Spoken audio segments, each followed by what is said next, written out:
paz do Senhor, meus irmãos, minhas irmãs, Dr. Ion, que o Senhor em Cristo abençoe ricamente a este exército que Deus levantou nesta geração para interceder, para clamar, para suplicar ao Deus do céu. Vocês são colunas da casa de Deus, que, portanto, minhas amadas irmãs e irmãos, continue nesta força, nesta perseverança em clamar, em interceder. A igreja precisa muito de cada um de vocês, sem sombra de dúvidas. Nesta oportunidade, irmãos, eu gostaria de frisar essa questão da oração e perguntar por que é tão difícil, para os cristãos orar? Irmãos? Por que orar é tão difícil para os cristãos? As Escrituras deixam claro, irmãos, que a resposta para tudo em nossa vida é a oração mesclada com a fé. O apóstolo Paulo registra no livro de Filipenses, no capítulo 4, versículo 6, ele exorta, ele admoesta: não andeis ansiosos de coisa alguma. Em tudo, porém, sejam conhecidas diante de Deus as vossas petições, pela oração e pela súplica, com ações de graças. Paulo está nos dizendo aqui, irmãos, o seguinte: busquem o Senhor em todas as áreas de sua vida e agradeçam-no antecipadamente por lhes ouvir. A ênfase do apóstolo Paulo é clara: ore sempre em primeiro lugar. Não é para orarmos só em última instância, quando estiver no olho do furacão, quando estiver no meio da crise. Não. Primeiro, ir atrás dos amigos, depois do pastor ou de um conselheiro, para acabar finalmente de joelhos. Não. Jesus nos diz: buscai, pois, em primeiro lugar o reino e a sua justiça, e todas essas coisas vos serão acrescentadas. Devemos primeiramente ir até o Senhor antes de qualquer outro. Antes de nos aconselharmos com um amigo, com um pastor, com um conselheiro, devemos primeiro estar com o Senhor. É de partir o coração, irmãos, ao ver multidões de cristãos arrasados, dilacerados, famílias aí se esfacelando, casais se divorciando, pessoas que por anos andaram em fidelidade a Cristo, estão vivendo em temor e em derrota, em fracasso. Cada uma dessas pessoas, irmãos, tem sido derrotada por algo: pecado, depressão, mundanismo, cobiça, egoísmo, tantos outros inimigos e doenças espirituais. E ano após ano, parece que os seus problemas vêm piorando, vêm se acumulando e aumentando. No entanto, o que mais nos choca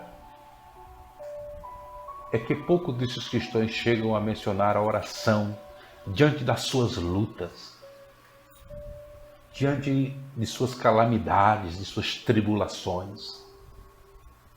Eles utilizam vídeos, livros, conselheiros, programas de ajuda, profetas de todo jeito, todos os tipos de terapias, de mecanismos, mas raramente a oração. Raramente a oração. A oração verdadeira, a oração secreta, a oração íntima, a oração que se derrama intimamente diante do Eterno. Vivem todos os dias preocupados, amedrontados, com uma nuvem negra sobre suas cabeças, porque não possuem uma resposta para os problemas. Porque é tão difícil, irmãos, para os cristãos, durante as crises, buscar a Deus em fervor, de necessidades desesperadoras. Afinal de contas, a Bíblia sustenta um longo testemunho de que Deus ouve os clamores de seus filhos e os responde com terno amor. Há várias passagens que diz isso, que quando o povo se volta de todo o coração em fervor e sinceridade diante da adversidade, Deus os ouve. Salmo 34, verso 15. Os olhos do Senhor repousam sobre os justos e os seus ouvidos estão abertos ao seu clamor. O verso 17 do mesmo capítulo 34 diz: clamam os justos e o Senhor os escuta e os livra de todas as suas tribulações. A primeira epístola do apóstolo João, no capítulo 5, verso 14 e 15, ele escreve: e esta é a confiança que temos para com ele, que, se pedirmos alguma coisa segundo a sua vontade, ele nos ouve. E se sabemos que ele nos ouve quanto ao que lhe pedimos, estamos certos de que obtemos os pedidos que lhe temos feito. O apóstolo Tiago, na sua carta, no capítulo 5, verso 16, diz algo semelhante: muito pode, por sua eficácia, a súplica do justo. Mateus 21, verso 22, está escrito: e tudo quanto pedirdes em oração, crendo, recebereis. Provérbios capítulo 15, verso 8, a oração dos retos é o seu contentamento. No verso 28 desse mesmo capítulo 15, o sábio Salomão escreve: o Senhor atende a oração dos justos. No Salmo 102, no verso 17, o salmista diz: atendeu à oração do desamparado e não lhe desdenhou as preces. Ouça, irmãos, a grande vanglória, grande orgulho de Davi. No Salmo 138, versículo 3. No dia em que eu clamei, tu me acudistes e alentastes a força da minha alma. Davi dizia: fiz prova de ti, Deus, em todas as minhas lutas. Eu não busquei a mais ninguém, procurei unicamente a ti, e me ouvistes, respondestes e deste-me força para a batalha que eu enfrentava. Clamaste na angústia e te livrei, te respondi. Expressa-se aqui Davi desta maneira. Veja, irmãos, estas promessas e estes testemunhos constituem uma prova esmagadora do cuidado de Deus para com os seus. E são tão variadas, profundas e numerosas que não entendo como qualquer cristão poderia não alcançá-las. Mesmo assim, quando se trata de oração, a Bíblia nos fornece mais do que promessas. Ela também nos previne quanto aos perigos de se negligenciar a oração. Hebreus 2, verso 3, está escrito: como escaparemos nós se negligenciarmos tão grande salvação? Em grego, a palavra negligenciarmos aqui significa não nos interessarmos, não levarmos a sério. Eu louvo a Deus porque vocês estão levando a sério a oração. Eu louvo a Deus por vossas vidas, por vocês se desprender e perseverar em clamar, em interceder pela causa do bom mestre. Mas a verdade, irmãos, temos que ser realistas. Há uma esmagadora classe de pessoas que se dizem cristãos que não querem mais orar. Faz aquelas orações superficiais apenas.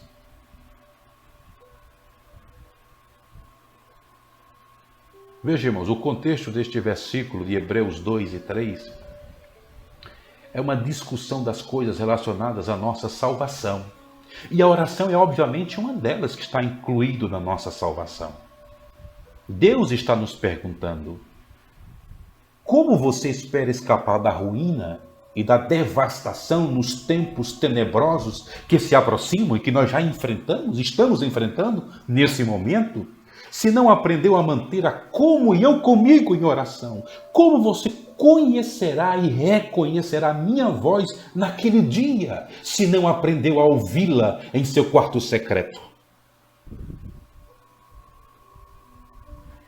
Creio que Deus está profundamente ferido pela negligência da oração por parte de seu povo em nossos dias. E aprove Ele permitir essa situação toda. Nós estamos obstaculados, estamos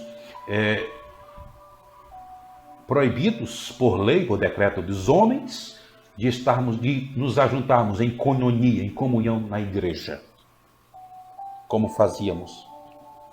Por exemplo, nesse momento deveríamos estar na igreja reunida em súplica, de joelhos, diante do Altíssimo. Mas não obstante, estamos utilizando desse expediente aqui para não perdermos o costume e não perdermos o foco de orarmos e clamarmos. Mas a verdade é que seja dita, irmãos, quantas pessoas negligenciavam o altar secreto da oração, o altar da oração íntima. E Deus teve que permitir toda essa situação para nós darmos atenção a este altar. Entre eu e Ele. Entre eu e Ele. Deus pergunta, irmão, como você conhecerá e reconhecerá a minha voz naquele dia, neste dia, se não aprende a ouvir no lugar secreto? E Deus, irmãos, está profundamente ferido, repito, pela negligência da oração por parte do seu povo em nossos dias. Desta oração em secreto, eu friso aqui. Jeremias escreveu, no capítulo 2, versículo 32, Acaso, se esquece a virgem dos seus adornos ou a noiva do seu cinto? Todavia o meu povo se esqueceu de mim por dias sem conta. Eis a minha grande pergunta aqui, irmãos. Pergunta que simplesmente... Pergunta esta...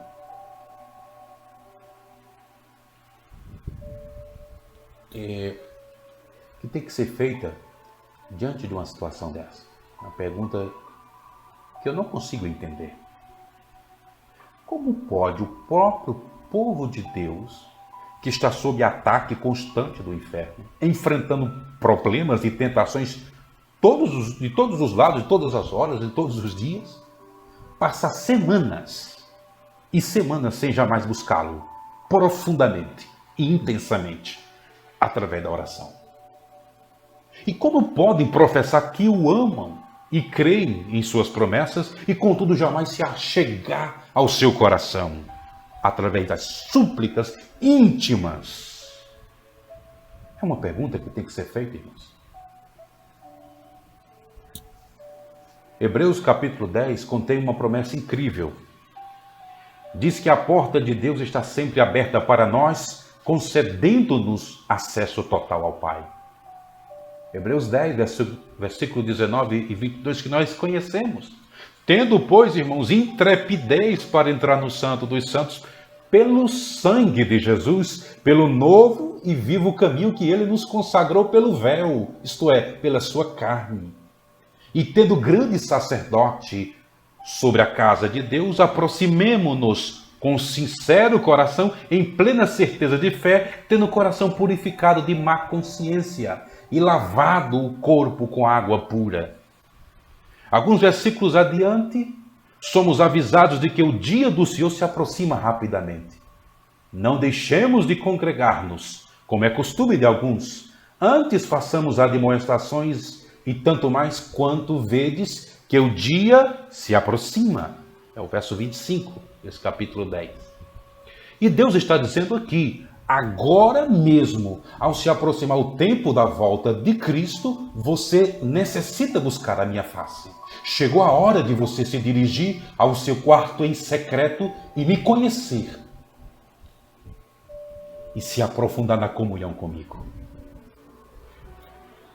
Creio, irmãos, que já estamos vivendo os sinais que provam que estamos próximos a uma fusão do sistema financeiro, A violência e a imoralidade crescem de forma assustadora sobre todos os meios de comunicação. A nossa sociedade está presa e escravizada ao prazer e à luxúria. Falsos profetas, né, apresentando-se como anjos de luz, já enganaram a muitos com suas doutrinas dos demônios. E agora vêm esses sinais como pragas, como esta praga que assola a humanidade. E a qualquer hora poderemos ver a hora da tribulação, que levará o coração dos homens a fraquejar devido ao medo e ao pânico, que já está instalado. No entanto, irmãos, antes de tudo isto acontecer, o escritor aos Hebreus diz: não permitam que a verdade venha a escapulir de vocês. Mantenham-se acordados e alertas, vigilantes. Vocês possuem uma porta aberta para a presença santa de Deus. Então, dirijam-se a Ele com plena certeza de fé, tornando conhecida as suas petições. O sangue de Cristo já lhes abriu o caminho e nada se coloca entre vocês e o Pai. Vocês têm todo o direito de entrar no Santo dos Santos para receber todo o socorro de que necessitam. Veja, irmãos, quando não valorizamos o sacrifício de Jesus, que Ele aceitou para que tivéssemos acesso ao Pai para todas as nossas necessidades, nós desprezamos a graça de Deus, provocando a sua ira. Mesmo assim, com todas essas advertências poderosas quanto aos riscos de se negligenciar a oração, os cristãos ainda acham difícil orar. Por quê, meu Deus? Por quê? E eu creio, irmãos, que há 4 razões para isso. A primeira é que alguns cristãos não oram porque têm um amor morno pelo Senhor. Essa que é a verdade. Mordi não. Ao usar a palavra morno para descrever o amor de alguém por Jesus, não quero dizer que ele seja frio em relação ao Senhor. Em vez disso, quero significar que o seu amor é barato, não caro. Dou-lhe aqui um exemplo. Ao se dirigir à igreja de Éfeso em Apocalipse 2, Jesus primeiro os elogia por tudo que fizeram. Ele reconhece que trabalharam arduamente na fé, que detestam o pecado e as concessões mundanas, recusando-se a aceitar falsas doutrinas, jamais esmorecendo ou desistindo quando perseguidos, sempre defendendo o santo evangelho de Cristo. Mas o Senhor Jesus diz ter algo contra eles. Abandonaram o seu fervente e caro amor por ele. Tenho, porém, contra ti que abandonastes o teu primeiro amor. De alguma maneira, no meio de todas as suas obras, eles deixaram o seu caminhar amoroso, disciplinado com o Senhor. E agora ele lhes diz: vocês deixaram o primeiro amor, abandonaram a cara disciplina de vir à minha presença, de manter comunhão comigo de forma fervorosa, sincera e intensa.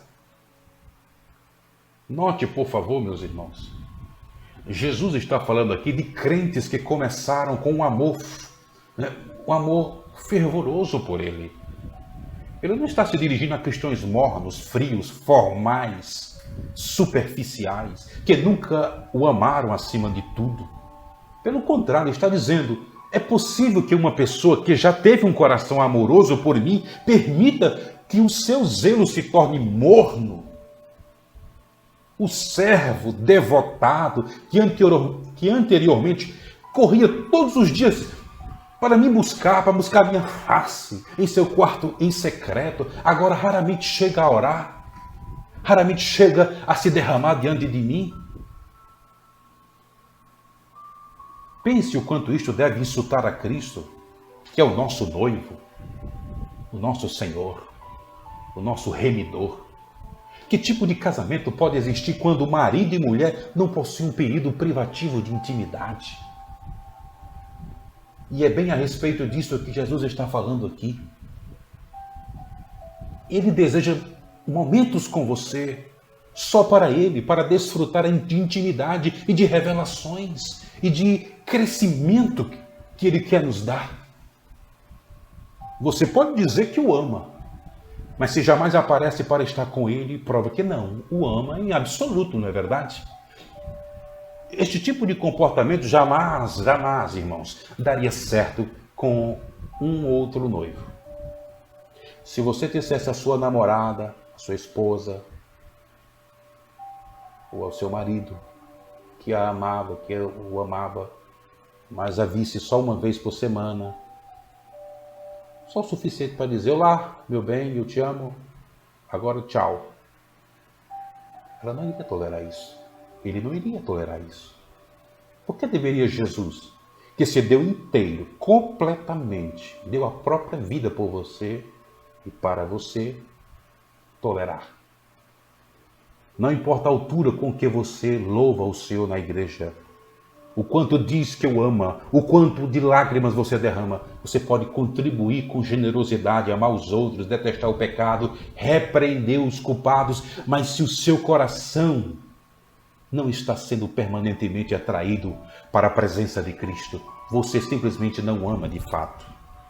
Você está orando por orar, negligenciando a oração. E de acordo com as próprias palavras de Jesus, isto é uma prova de que perdeu o seu amor por Ele. Todas as nossas obras são em vão, a menos que voltemos ao nosso amor flamejante por Jesus. Temos de nos conscientizar, meus irmãos. Amar a Jesus não se trata de realizar coisas. Envolve a disciplina diária de se manter um relacionamento. E não há relacionamento sem diálogo, sem cumplicidade, sem fidelidade, sem lealdade. E isto vai custar algo de mim. Todo relacionamento custa algo de mim. E o relacionamento com Jesus deve custar o meu eu, o meu ego, por amor a Ele, porque vale a pena estar com Ele e obedecer a sua voz, servi-lo e enaltecê-lo, porque sua vontade é boa, é perfeita e é agradável. A segunda coisa, irmãos, é que alguns cristãos não oram porque perverteram as suas prioridades. Prioridade, irmãos, é a importância que se deposita em algo. E os cristãos que negligenciam a oração perverteram as suas prioridades. Muitos cristãos hoje garantem que oram se e quando tem tempo. Porém, a cada semana, buscar a Cristo se torna menos importante para eles do que lavar o carro, limpar a casa, visitar os amigos, comer fora, fazer compras, assistir esportes, etc. Simplesmente não criam tempo para orar, não criam ações com Deus. Contudo, meus irmãos, minhas amadas irmãs, as pessoas não eram diferentes nos tempos de Noé e de Ló. Suas grandes prioridades eram comer e beber, comprar e vender, casar e cuidar da família, etc. Não tinha tempo para ouvir mensagens de condenação de Deus que chegava através de Noé. E assim, ninguém estava preparado quando o julgamento caiu sobre eles de repente. Evidentemente, nada mudou com os séculos. Milhares de anos se passaram.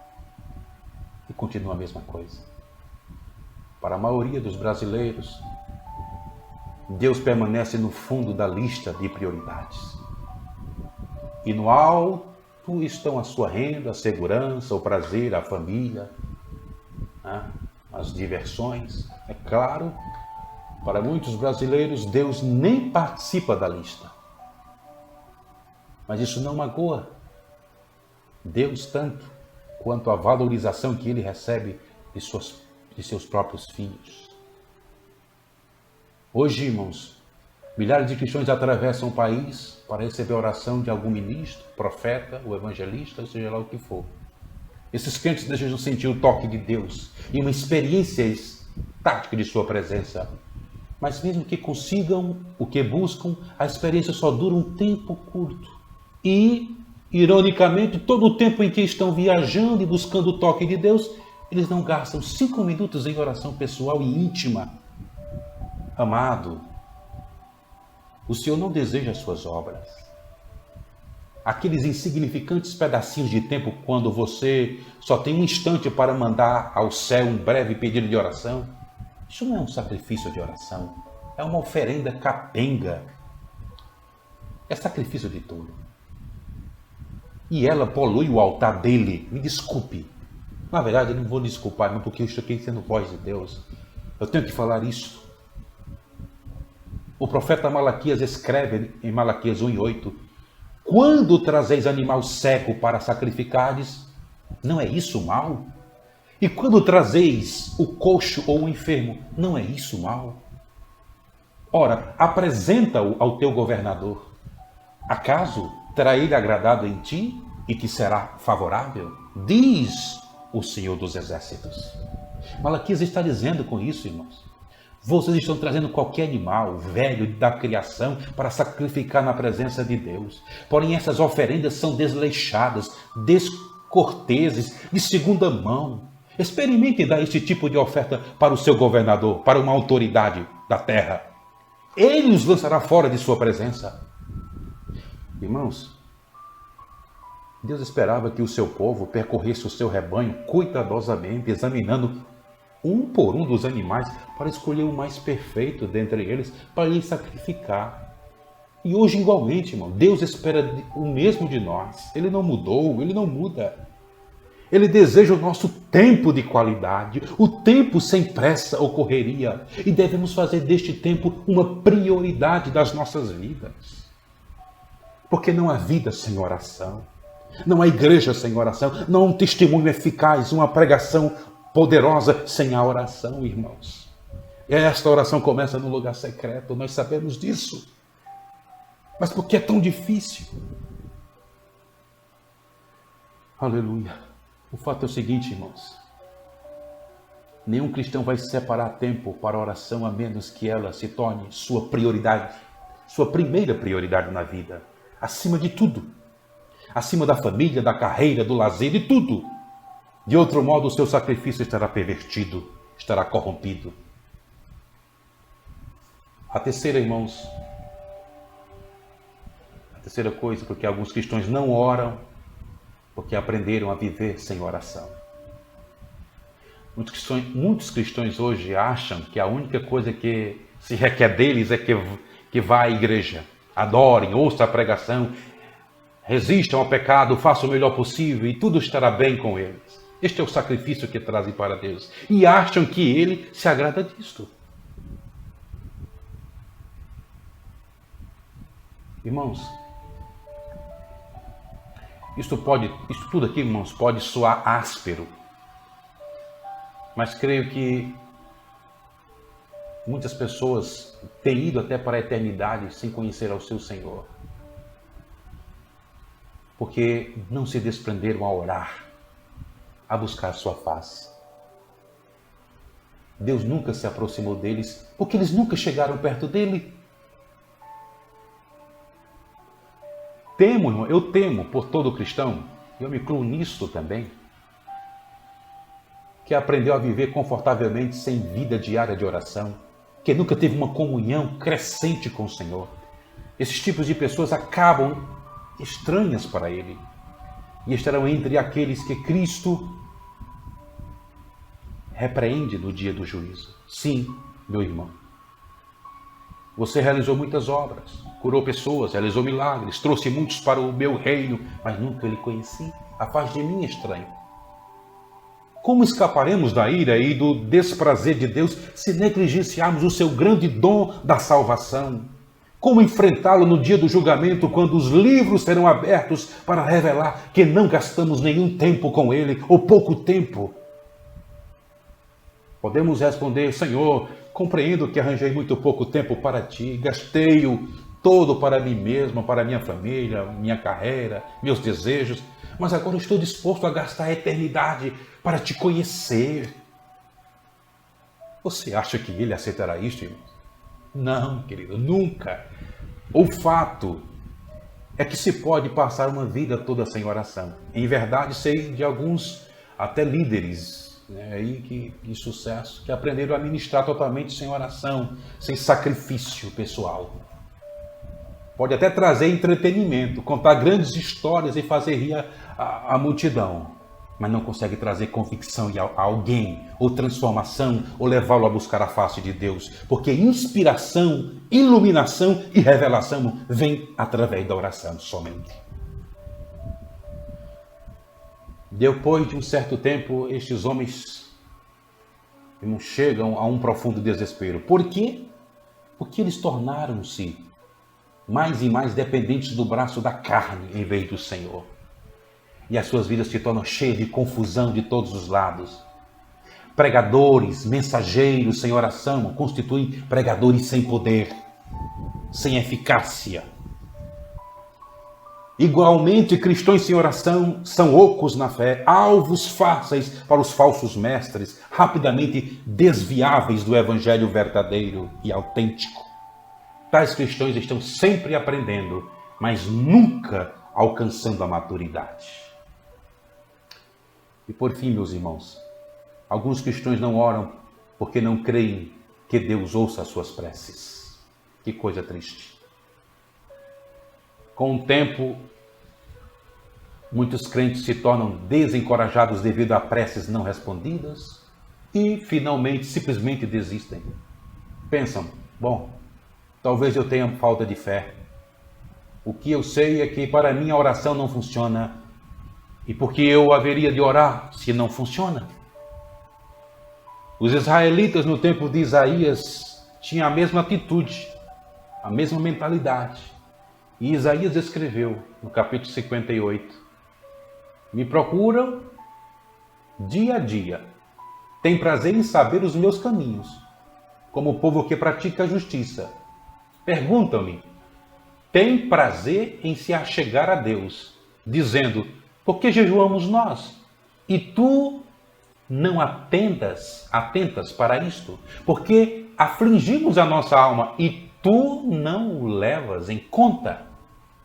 Estas pessoas, irmãos, estavam acusando Deus de abandono dos filhos. Estavam dizendo, amo a Deus, pratico o que é reto e evito o pecado. E até há pouco tempo era fiel em buscá-lo em oração. Mas sabe o que aconteceu? Ele nunca me respondeu. Então, por que eu deveria continuar a afligir a minha alma diante dele? Ele nunca tornou conhecimento dos meus pedidos. Veja, queridos, muitos cristãs, solteiras até, tendem a pensar assim. Elas dizem, durante anos busquei o Senhor em sinceridade, pedindo-lhe que trouxesse para a minha vida um homem de Deus. Já orei por mais de uma década, mas não aconteceu nada. Então elas próprias tentam fazer com que um casamento aconteça. E o desastre segue-se após essa atitude. Tiago, irmãos, escreve que Deus não responde às orações daqueles que pedem coisas para simplesmente satisfazerem a si próprios. Ele diz, pedis e não recebeis, porque pedis mal, para esbanjardes em vossos prazeres. Em outras palavras, você está pedindo a vontade de Deus. Você não está pedindo a vontade de Deus, na verdade. Você não está pronto para submeter-se a tudo que Ele desejar. Em vez disso, você está tentando ditar-lhe as coisas que satisfarão o teu próprio coração, não dele. Não se engane, meu amado. O nosso Deus é totalmente fiel. Paulo escreve em Romanos 3:4, seja Deus verdadeiro e mentiroso todo homem. Ele está dizendo em essência, não importa se você escuta 1 milhão de vozes clamando, a oração não adianta. Deus não me ouve. Que todo homem seja chamado de mentiroso. A palavra de Deus se mantém e Ele é fiel em nos ouvir, sim. Independente com o que pensa a mentalidade dessas pessoas, esses muitos cristãos, né? Muitos cristãos aí, queridos, desanimados, que desencorajam outros. Jesus disse em Mateus 21:22, e tudo quanto pedides em oração crendo recebereis. Em poucas palavras, Cristo está dizendo, se você crê verdadeiramente estará desejoso de esperar e aguardar uma resposta do seu Pai Celestial. E não vai lhe importar quanto tempo vai levar, você se agarrará à fé, crendo que Ele responderá, porque Ele é fiel.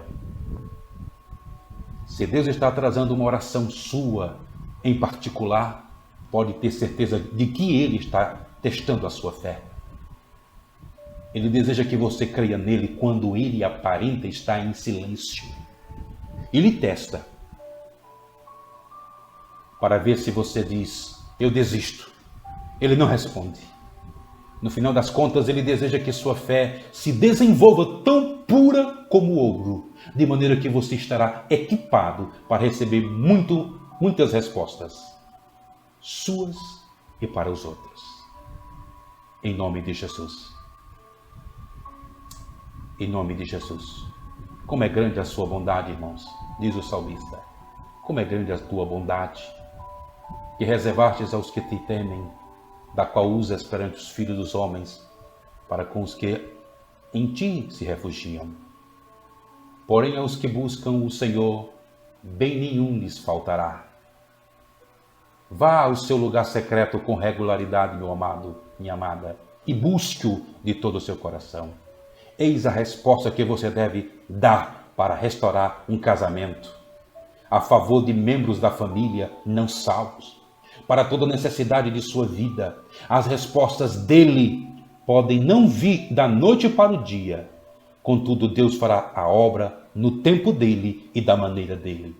A parte que cabe a você e eu é confiar que ele é fiel em responder, porque você é seu filho amado. Em nome de Jesus, não desista, persevere e não negligencie o local secreto de oração. Amém.